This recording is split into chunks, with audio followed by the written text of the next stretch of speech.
সকল জনতা আসসালামু আলাইকুম ওয়া রাহমাতুল্লাহ।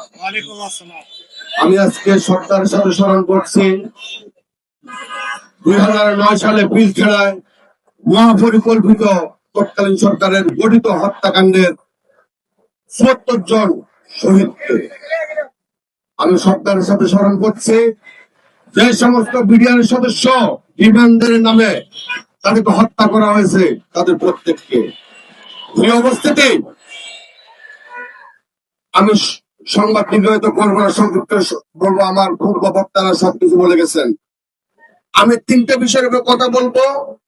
সর্বপ্রথম হলো আমাদের ভিতরে পিলখানার ভিতর এবং বাইরে, আপনারা সকলে জানেন ঘটনাটা ঘটেছে পিলখানায় না, সাংবাদিক মুন্নিশার মাধ্যমে ষড়যন্ত্র করে, যার তদন্ত কমিশনের নাম এসেছে মুন্নিশার মাধ্যমে ষড়যন্ত্র করে পুরো বাংলাদেশে পিলখানার ভিতরে এবং বাইরে 46টা স্থাপনায় এই ধরনের ষড়যন্ত্র করে মিথ্যা বিদ্রোহ তকমা লাগিয়ে দিয়েছেন।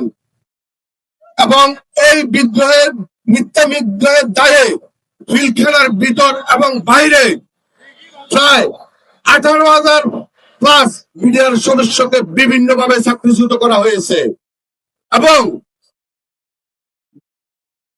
850 জন মিডিয়ার সদস্য তাদেরকে ফৌজদারি মামলায় কারাগারে রাখা হয়েছে। তার মধ্যে বর্তমানে অনেকে জামিন পেয়েছে এবং অনেকে এখনো জামিন পায় নাই। আমরা দাবি করব এবং দাবি জানাচ্ছি, বর্তমানে যারা নিরপরাধ মিডিয়ার সদস্য কারাগারে আছে তাদেরকে দ্রুত যেন জামিনের ব্যবস্থা করা হয়। এই অবস্থিতি আমরা যারা বিশেষ আদালত, সিভিল সামাজিক কোর্ট, ডিজিট সামাজিক কোর্ট, তৎকালীন সরকার প্রধানমন্ত্রী শেখ হাসিনা কালো আইন তৈরি করে বিডিআরকে বিভিন্ন ভাবে সাজা দিয়েছেন। 18,000 প্লাস প্রত্যেক বিডিআর সদস্যকে দ্রুত সম্মানের সহিত চাকরিতে বহন করতে হবে। এবং আমি আরো দাবি জানাচ্ছি, আমাদের সকল প্রকার সুযোগ সুবিধা আমাদেরকে দিয়ে দিতে হবে। প্রিয় উপস্থিতি, আমরা আশ্চর্য হয়ে যাই, তৎকালীন সরকার স্বরাষ্ট্র উপদেষ্টা মহোদয়, আইন উপদেষ্টা মহোদয়, প্রধান উপদেষ্টা মহোদয় আমাদের আশ্বাস দিয়েছিলেন যে আমাদেরকে সুস্থ একটা বিচার করে দিবেন, কিন্তু আমরা কিছু পাই নাই। আমাদের সাথে শুধু করেছেন প্রতারণা। বর্তমান বাংলাদেশ সরকারের মাননীয় প্রধানমন্ত্রী আপনি হলেন, আপন জনতা বাংলাদেশ সকলের মাতার নয়নমণি। আপনি ভুলে যাবেন না, আপনি বাংলাদেশ প্রেসিডেন্ট জিয়াউর রহমানের ছেলে, আপনি তিনবারের প্রধানমন্ত্রী আবসিন বেগম খালেদা জিয়ার ছেলে। একমাত্র আপনার দ্বারাই সম্ভব আমাদের এই পিলখানার যে সুপরিকল্পিত যে হত্যাকাণ্ড ঘটানো হয়েছে, এই হত্যাকাণ্ডের সঠিক একটা তদন্ত করে আপনি একমাত্র আমাদেরকে ফয়সালা দিতে পারেন এবং পুরা জাতি আপনার দিকে তাকিয়ে আছে। আমরা চাচ্ছি এবং আপনার কাছে দাবি জানাচ্ছি, মেজর জেনারেল আলম ফজলুর রহমান সাহেবকে যে একটা শর্তযুক্ত স্বাধীন তদন্ত কমিশন গঠন করে দিয়েছিলেন, ওই শর্তযুক্ত স্বাধীন তদন্ত কমিশনে 2 ধারাতে লেখা আছে পূর্বে যাদের বিচার হয়ে গেছে তাদেরকে ব্যতি রেখে না, তদন্ত যখন হয়েছে সকলের হয়েছে, অতএব প্রত্যেককে এর আওতায় রেখে আমাদেরকে সুযোগ সুবিধা দিতে হবে। এবং পূর্বে আলমুর রহমান ফজলুর রহমান স্যার বলে গেছেন রিপোর্টটি জনসম্মুখে পাবলিক করার জন্য, কিন্তু তৎকালীন প্রধান উপদেষ্টা মহোদয়, আইন উপদেষ্টা মহোদয় এবং স্বরাষ্ট্র উপদেষ্টা মহোদয় এটা জনগণের সম্মুখে প্রকাশ করেন নাই।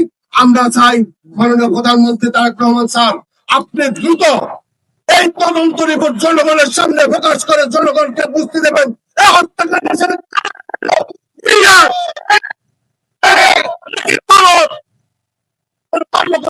প্রমাণ করে দিতে হবে। বিডিআর দোষী না, বিডিআর বিদ্রোহী না, বিডিআর হত্যাকারী না। প্রিয় উপস্থিতি, আমি আবারও বলছি, পূর্ণ তদন্তে করবেন নাকি তদন্ত কার্যক্রম শুরু করবেন মাননীয় প্রধান উপদেষ্টা, এটা আপনার ব্যাপার। কিন্তু যাই করেন আপনি দ্রুত করবেন, তবে কারাগারে আমাদের যে সমস্ত বিডিআর সদস্য ভাইরা আছেন তাদেরকে আপনি দ্রুত মুক্তি দিয়ে তারপর আপনার কার্যক্রম করুন। যদি ওখানে কোনো দোষী থাকে আমরা প্রয়োজনে তাদেরকে আমরা সহ আবার গ্রেপ্তার করে নিজে হাতে আপনাদের হাতে উঠাই দেবো, তবু আপনি আমাদের নিরপরাধ জেলবন্দীদেরকে তাদের পরিবারের কাছে যাওয়ার সুযোগ করে দেন। আপনার কাছে এটা আমরা আগতি জানাচ্ছি বিডিআরের। আমি পরিশেষে বলবো, আমরা মাননীয় প্রধানমন্ত্রী, আমরা 18,519 জন বিডিআর সদস্য, আমরা বললাম আমরা তৎকালীন সরকারের পরিস্থিতি শিকার, আমরা কোনো বিদ্রোহী নয়। মিথ্যা তকমা দিয়ে আমাদেরকে বিদ্রোহী বানানো হয়েছে তাদের অপকর্মকে ঢাকার জন্য।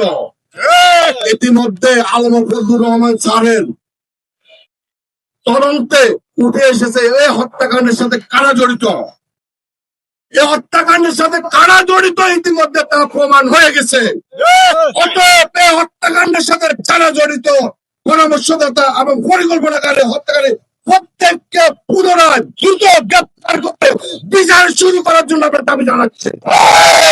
এর ভিতরে যদি আমাদের কোন বিডিআর সদস্যরা যদি আপনারা প্রমাণ পান, অবশ্যই তারও উপযুক্ত বিচার হবে, কিন্তু নিরপরাধ কোন বিডিআর সদস্যদেরও এই বিচারের আওতায় না থাকে এই ব্যাপারে আমরা দাবি জানাচ্ছি। পরিশেষে আমি আর বক্তব্য দীর্ঘায়িত করব না।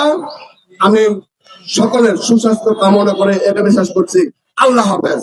বিআর